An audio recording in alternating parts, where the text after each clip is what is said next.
All right, what up, Zach? I'm super excited for today's video. We are looking at the Origin Trail, okay, TRAC. This one was a viewer request, so keep in mind that if you have any viewer requests, I'll be happy to make them for you as soon as I get the opportunity. All right, just make sure to be specific. The more specific you are with your question, the more better I can suit the video to my audience. Okay, you guys are my audience, and I'm just looking to deliver what the audience wants. So don't ever be afraid to ask because I will deliver for you guys the more specific you are. Okay, we're going to go ahead and jump straight into the video. And now that I've put a MACD tutorial out, we are going to be looking at the MACD on top of the relative strength index. Okay, these are two indicators that you can add to your chart to help give you a little bit of an indicator whether we may see some bullish activity or some bearish activity. I'm going to break that down along with all of the chart patterns. So make sure to stay tuned to the end of the video because you will learn a lot and this will be very informative for you, especially if you are a little bit of a beginner or not as experienced with technical analysis. All right.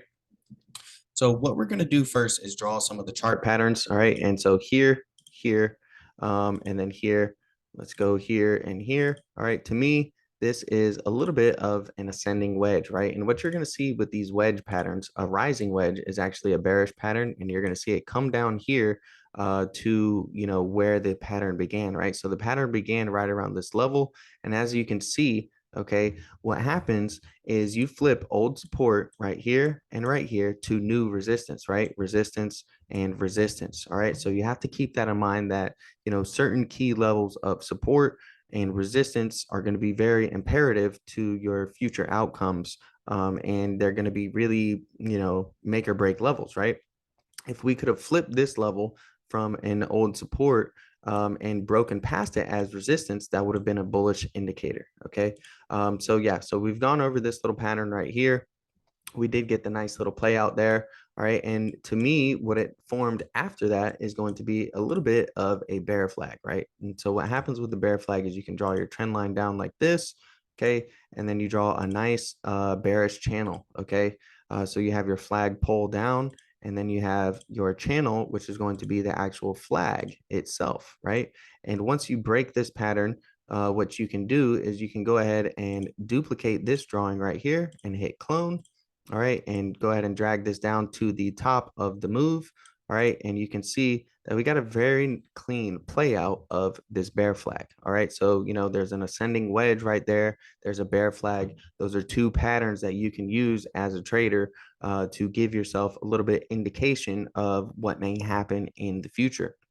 Now that we've gone over a couple patterns, I do want to highlight this right here. Okay, we're going to take a look at the MACD, and the way you use the MACD is you're going to look for this blue line as your signal. When you see a crossover above, this is a buy signal. Okay, so we got the crossover above right around here. Let's go ahead and take a look at the measured move after you got your buy signal. Okay, so your buy signal is right around here. We hit highs of 69% gains. So if you were using the MACD, right, this is telling you to go ahead and get into the play. This is telling you that this is a buy signal and you can ride the momentum upwards, and you have to take profit along the way. If you're not taking profit, what is the point of doing all this? There's no sense in being a bag holder, especially in bear markets like these. Okay, let's just be upfront. If you're in trades, you need to be taking profit, and yes, you can leave some position in there, but if you get a sell signal, right, like we did here when we got the ascending wedge pattern, okay, and then right here we see the blue line cross below the orange line. Okay, so let's go ahead and take a look at the measured move using our MACD. Once we got our sell signal, here, and look at how much we dropped. We dropped 58%. So using a chart pattern of a bear flag combined with the MACD sell signal, you could have been in this play and exited first off, okay? Or you can look at short positions, right? And a 58% drop is going to give you a very nice short position gain if you're selling the token short, all right? We're not going to cover how to do that. It's a little bit complicated to short cryptocurrency sometime, but we're mainly going to focus on the signals. All right, now let's go ahead and look at our MACD again, and let's see when we got our next buy signal. When the blue line crosses above right at this level here. All right, and let's go ahead and take a look at that measured move. We look at that measured move. All right, and we had a very nice 55% opportunity, right? So, these may not seem like big opportunities to the naked eye, but if you're putting 10 grand, and let's say you're ballsy, you're putting 100 grand in, and you're able to get a 55% move, that's 50 grand in your pocket. That's 5 grand in your pocket that you didn't have before. Okay. So, that's the main reason why people like myself and other, technical traders are looking at some of these signals. Okay, what's the next signal that I saw? We're actually going to take a look at the RSI, okay, the relative strength index. Okay, not only, in my opinion, do we have a little bit of another ascending wedge, pattern right here. Okay, we're not going to focus too much on that. We're going to look at the actual RSI. All right, and so what we had was a low and a higher low. Now let's look at the price action. We had a low and a lower low. Okay, so this is known as a divergence. When you're seeing price action go down and you're seeing creating lower lows and you're seeing the relative strength index creating higher lows. This is a divergence, and this was another signal. Okay, so let's go ahead and look. Once we got that signal, how much was the move? We got a 70% move in about 6 days. Okay. And if you would have held the position, which I personally wouldn't have, once we started to break below here, I probably would have sold around 45 to 50% just to take profit and look for another reentry. Okay. But if you would have held initially, you could have made as much profits as 171%. Now, I'll go over why I personally wouldn't have held the position and why I would have taken profit and looked for another reentry. Because again, we formed bullish divergence where we have the low here. Okay. And we have a lower low here. Again, look at our relative strength index. We're creating a higher low. Okay, so now your trend line is starting to look like this. And once you break this bullish divergence trend line, that is going to be a sell signal as well. Now we'll break down the chart, okay, and we'll go ahead and look for another sell signal. And we got one here on our MACD. Okay, so your first sell signal is right here. And then once we break the bullish divergence trend line, that's another sell signal. Okay, so let's take a look at the measured move from both of those sell signals. Okay, from right around here, to the lows, that was a 73% drop, even dropped as low as 80%, right? And then let's look at the relative strength index sell signal right here, right around when we start to break that trend line. Okay, and again, this is another 66% drop. All right, so not only that, we had two sell signals on our indicators, our oscillators we're using, the MACD and the RSI. But guess what we ended up forming again? We ended up forming that wedge pattern. Okay, so we have the wedge right here. All right, and then we have this sharp trend line to the upside. Okay, and once you really start to identify certain things like this, it almost becomes easy. Okay, you're looking for sell signals on your MACD, looking for sell signals here, and you're getting an earlier sell signal on the actual chart pattern of the ascending wedge. Now, let's say you're super bullish, right? Because most people in cryptocurrency are very bullish and they're seeing a triple bottom. They're seeing a bottom here, and a bottom here, and we're holding this support line very well. And let's say you're still holding the play in denial of this ascending wedge. You think it's a false breakout. Well, you got your MACD signal right here. Okay. So, you saw the bearish pattern forming. You didn't want to sell at these levels because it's forming a triple bottom, but you went ahead and took a look at your MACD. You saw you got a sell signal. Let's say that didn't even convince you. And then eventually over here, you get your sell signal on the relative strength index and you can go ahead and take profits. All right. So, you had entered the initial move. You didn't sell up here.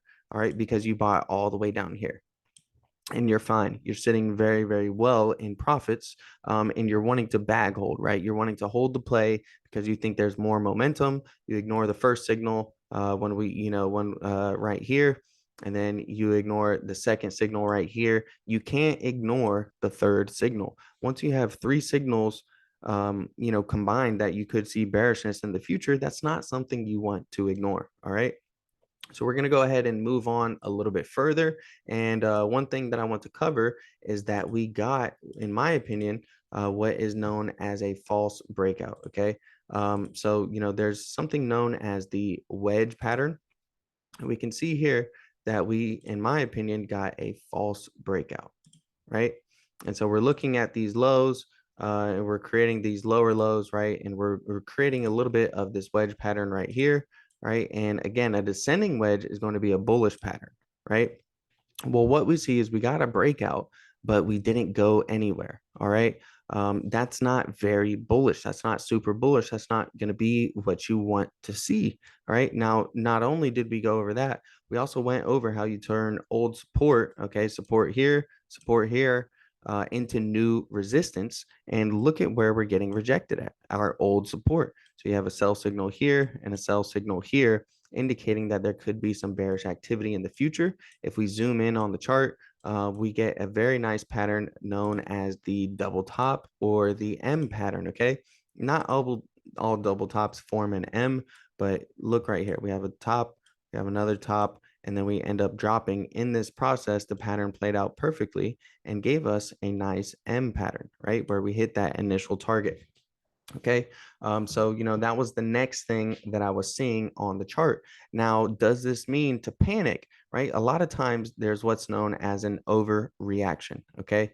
Um, so one way to tell of an overreaction is using your relative strength index, okay? Below this dotted line here, this is 30 on the relative strength index. This is going to be what's known as oversold, right? So you can see initially when we oversold right here, we did rally pretty nice, okay? And so this is, another little indicator that you can use. And on top of being oversold, we ended up forming a little bit of bullish divergence, okay? And the bullish divergence came from here. I'll go ahead and show you guys real quick. Let me zoom out on the chart a little bit more so it's a little bit clearer. All right. But here we have a low. All right. So we have a low right around this area up here. We have an oversold RSI right here. Look at where we end up coming to, right? Right around the same level. But there was a very dramatic move to the downside. So that's another divergence, right? Where you're seeing, the price action went down tremendously, but the relative strength index did not go down as much. Okay. We can take a look at the measured move off of there. And, you would have been able to see that, okay, not only are we oversold, this is an overreaction, but it's forming a slight bullish divergence. And, this was a nice 86% move to the upside. Now, again, we're going to go over how this was an overreaction. And there were two signals, not only that, but let's again take a look at the bullish divergence. Okay.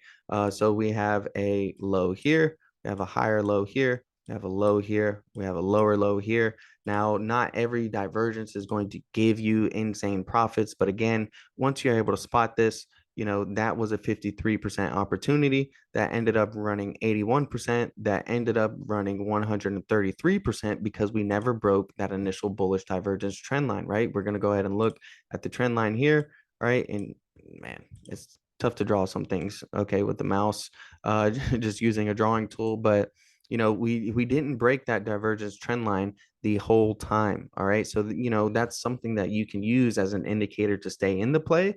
That's not something that I'm always going to use. I'm very big on taking profits, looking for another reentry. Nothing wrong with taking profit at 50% and then perhaps re-entering the play.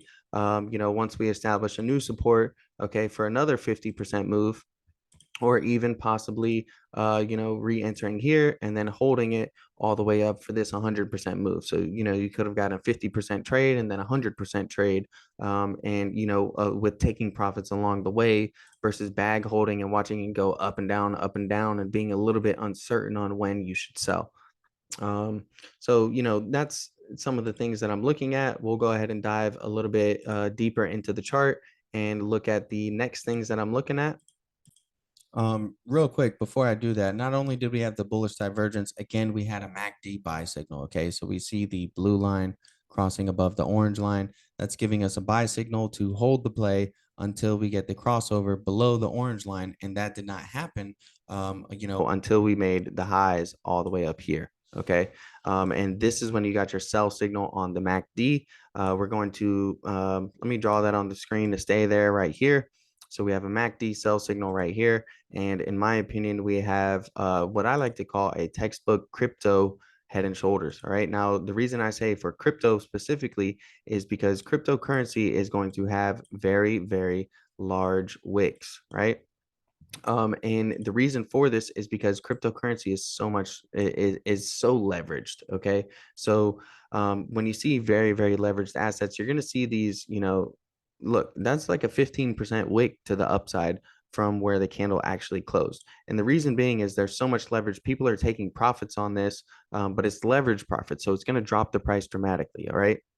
So the wicks may confuse you a little bit in crypto, especially with altcoins, but still you can use these things to give yourself very nice signals, right? So we have a very nice head and shoulders pattern play out perfectly here, where we have our left shoulder here, okay? We have our head, all right? And then we have our right shoulder here. And eventually we do drop down back to where the pattern started and hit those price targets very, very well. Now, again, I just highlighted we had a MACD sell signal as well. Let me draw this down just a little bit, okay, for you guys so it's a little bit clearer.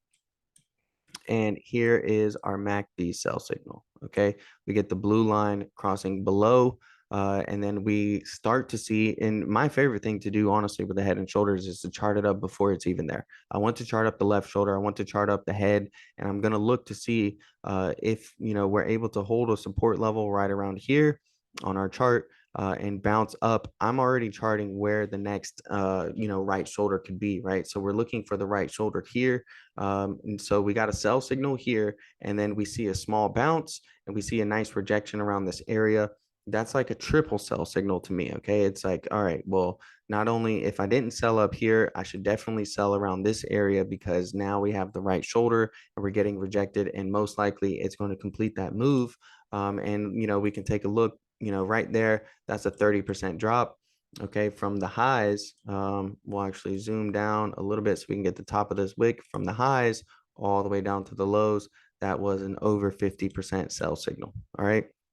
So, these are the main things that I'm watching, the main things that I'm looking at when it comes to cryptocurrencies, and giving myself, a little bit of opportunity for some sell signals and some buy signals, and whether or not I should hold a token some more or whether I should be looking to sell it. All right. Let me go ahead and get rid of this right quick, get rid of this drawing, and we can take a look at what we currently have. And to me, we seem to be setting up a inverse cup and handle, right? So we have a cup right here.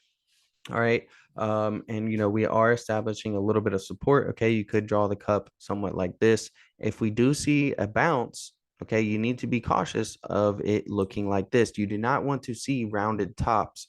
Okay, a rounded top like this is not bullish. That's not going to indicate further bullishness.